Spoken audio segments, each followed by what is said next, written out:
মাঝরাতে সাকিব আল হাসানের আবেগঘন পোস্ট, এমন একটি পোস্ট করেছেন মাঝরাতে যে পোস্ট নিয়ে চলছে ক্রীড়া অঙ্গনে আলোচনা, তুমুল সমালোচনা, আলোচনা চলছে, এমনকি ক্রিকেট প্রেমীদের মধ্যে চলছে আলোচনা। সাকিব আল হাসান লিখেছেন, যাক শেষমেশ কেউ একজন স্বীকার করে নিলেন যে তার জন্য আমার আর বাংলাদেশের জার্সি গায়ে দেওয়া হলো না, বাংলাদেশের জন্য খেলতে পারলাম না, ফিরবো হয়তো কোনোদিন আপন মাতৃভূমিতে, ভালোবাসি বাংলাদেশ। এখন এই মন্তব্য গিরি সবাই বলছে যে উনি কারো নাম উল্লেখ করেনি, কিন্তু সবাই বুঝে গিয়েছে যে আসিফ মাহমুদ ভুঁইয়াকে উদ্দেশ্য করে বলেছে, কি ক্রীড়া উপদেষ্টা আসিফ মাহমুদকে।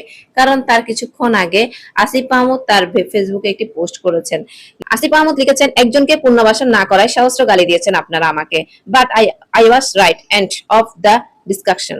মানে সে রাইট ছিল, এখন আলোচনা অফ, মানে সে পুনর্বাসন, মানে পুনর্বাসন না করায়, মানে তাকে খেলা, মানে খেলতে না দেওয়ায় সহস্র গালি দিয়েছেন আমাকে আপনারা। মানে এটা বুঝিয়েছে যে আসিফ মাহমুদ তার জায়গায় সে রাইট ছিল, এটাই বুঝিয়েছেন। এই জন্য সাকিব আল হাসানের পাল্টা একটি মানে পোস্ট দিয়ে বুঝিয়ে দিয়েছে যে এতদিনে স্বীকার করে নিলেন যে আমি আসলে কার জন্য জার্সি গায়ে দিতে পারিনি, কার জন্য আমি খেলতে পারিনি মাঠে। ইনশাল্লাহ একদিন মাতৃভূমিতে আসবো, প্রিয় মাতৃভূমি, প্রিয় বাংলাদেশ, এমন একটি আবেগঘন পোস্ট দিয়েছেন সাকিব আল হাসান।